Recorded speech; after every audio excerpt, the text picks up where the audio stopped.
자신이 기소된 줄도 모르는 피고인이 1, 2심에서 잇따라 유죄를 선고받는 피고인 입장에서 보면 황당한 재판이 열렸습니다. 판결로 보는 세상입니다. 일용 노동자 최모 씨는 지난 2016년 4월 밤 10시쯤 경기도 수원의 한 호프집에서 술값을 두고 사장과 실랑이를 벌이다 사장을 바닥에 패대기 치는 등 폭행을 했다고 합니다.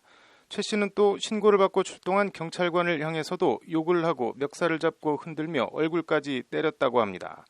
결국 최 씨는 폭행과 공무집행 방해 등 혐의로 기소됐는데 재판 과정에서 문제가 불거졌습니다. 일용 노동자였던 최 씨의 주거지가 일정치 않아 소환장 등 법원이 보낸 소송 서류가 최 씨에게 전달되지 않은 것입니다. 이에 1심 재판부는 공시 송달 방법으로 공소장 2번과 소환장을 송달하고 최 씨가 재판에 나오지 않은 상태에서 재판을 진행해 징역 8개월에 집행유예 2년을 선고했습니다. 공시 송달은 쉽게 말해 피고인의 소재가 불분명해 소송 서류를 전달할 수 없을 경우 최후의 방법으로 법원 게시판에 소장과 소환장을 게시하는 것으로 송달을 대신하는 것을 말합니다.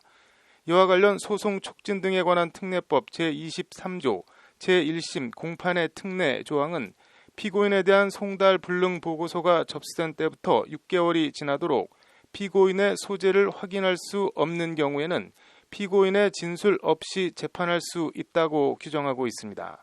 다만 사형, 무기 또는 장기 10년이 넘는 징역이나 금고에 해당하는 사건의 경우에는 피고인 출석 없이 재판을 진행할 수 없도록 하고 있습니다.